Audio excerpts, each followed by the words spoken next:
Are you ready to learn how my assistant saved me multiple times while I was traveling through Europe? So in case you missed it, I have been in Europe basically for a month. I'm now back home, but in a lot of those times, I had a lot of things that usually pop up when you're traveling when you least expect it. And if you guys didn't know, I have the most amazing assistant, Honey, and basically for my company 2XU, which is an executive assistant outsourcing agency. My best case study is just me, just because I do have an amazing assistant who, when I hired her, only just graduated from college, but she had about 6 months experience being a VA for someone else. So basically in the last year and a half, she has been my amazing second brain, essentially kind of taking care of me in a lot of the ways as I've been growing and scaling my own business.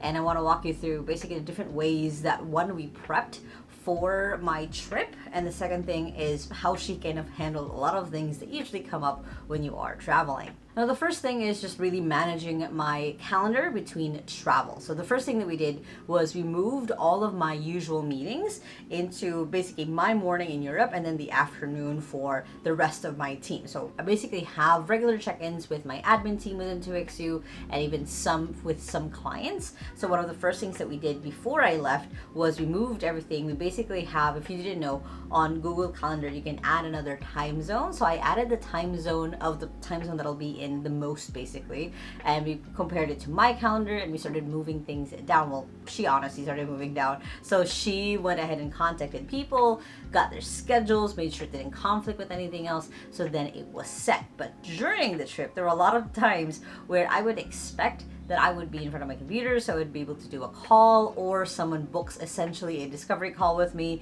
and I'm just not there. So basically, there would be times where I would be outside already, like running around in a new city and exploring it, and someone just booked a call. I'm like, crap, I did not see that last night, so then it would be hard for me to move. So she would be the one in charge of making sure to contact that person to be able to move the call. Same thing for when I was coming back here, my flight got moved to where basically a whole day on Monday where I have the most meetings, I had to move all of them. And I even had 3 potential client calls on that day, and all of them have been able to rebook on my calendar because, again, my assistant was just fast with it, contacting, canceling, letting them know what happened, and then making sure that they did book and then following up with them if they didn't. So she has been amazing on managing my calendar in that way. And then afterwards, she has been kind of been able to move things back to my regular usual schedule when I'm home basically, and contacted people and made sure that it aligned well. Next is of course managing my email. Now nowadays, honestly, I only check my email once a day because she does take care of it. But for the more difficult emails that a lot of clients maybe come in, or some inquiries, or people wanting to get me for my time basically, she was able to manage all of them. And if she was stuck, she would paste basically the email to me on WhatsApp, and I would just voice record how to respond to them. So that was a really good system that we already kind of had even from before, not just because I traveled for so long, but just whenever I'm busy, whenever I'm home, for example, in my hometown and I'm with my family, she just does that. Is at any time that she knows the urgency and she understands the urgency of an email, she lets me know to either check it, or if I can't check it for one reason or the other, sends it on WhatsApp so I can do a voice note recording on how to respond, and she just gets it done. So another thing that she did for me was managing my social media. So one of the things that I thought of, honestly, on the, I think, day before my talk basically in Being Slow Nomad Fest, I was like, oh, I want people to interact with my LinkedIn. So what I did was during my talk, I said like, hey, if you guys want a copy of these slides,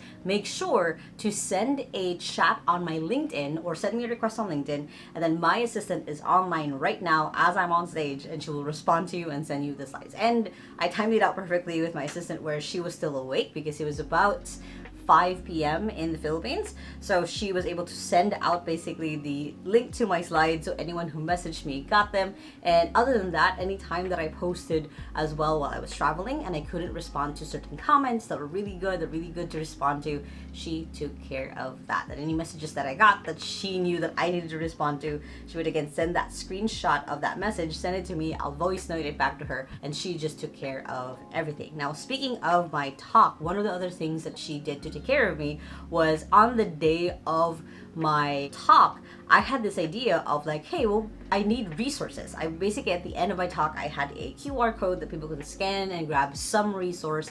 However, it did not have all of the resources. So it's like, oh crap, we need to create that. So then it's just another freebie for people. So I just did a voice note while I was doing a makeup. It was about 3-minute voice note, and basically giving my assistant instructions of what assets should be there, the fact that it needed to be branded, the fact that it needed to be looking good to my quality standards. I did not even look at it when she said, okay, done.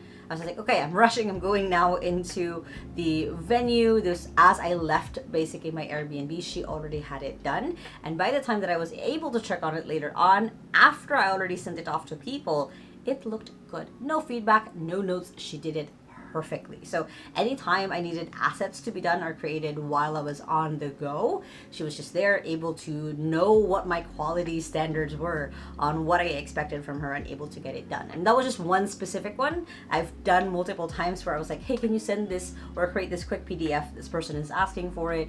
Or like, hey, can you create this quick graphic from, you know, this PDF or this slide that I already have and send it out to this person. So anytime that I needed assets created, just because she knew what it is that I like and how I like it, she's able to push it out. And lastly, she basically managed me, which is making sure I did what I said I would. So even as I was traveling and even as I was doing different things in Europe, I still had tasks and projects and priorities that I promised my team that I would get done. So on the day before and on the day where I was supposed to write a newsletter for 2XU, she bugged me on both times and bugged the person who was supposed to bug me also. So basically she told our marketing assistant like, hey, has she sent you the newsletter yet? When they said, nope, not yet, bug her. So she made sure that I was showing up in the best way still for my team, even as I was traveling. And for that, I'm infinitely grateful, because when you're traveling, you forget things fall through the cracks, things aren't always perfect. You know, again, shift in plans, in going, you know, to this country, to this country. So it was really cool to kind of know that I was taken care of, because even if I forget something or forgot something, she would come in to take care of me. So that is honestly one of the powerful examples of what it's like to have an executive assistant who becomes your second brain, who understands you, understands what it is that you're looking for, what it is that you want them to do, just because they have been in your company long enough. Now, did that happen overnight? No, that was a lot of tweaking, a lot of testing on what systems work for us, what systems work for me and for her as well, on what's her best way of receiving communication and instruction for us to get to the point where I can just do that while I'm traveling. Now, if you are looking to see what that's like of having a second brain assistant, there's a lot of content here on my YouTube, or we can hop on a call. And of course, if you guys like this video, make sure to hit the thumbs up button right there and comment below, what would your dream life look like if you had an assistant? I would love to know. And if you still haven't yet, make sure to hit the subscribe button right there so you don't miss any of my videos every Sunday and Thursday on how to work from home and how to have a business from home, which you guys can check out through playlist right here and the latest video right here. I hope you guys have an amazing day, and remember that small steps matters, and I'll see you in the next video. Bye!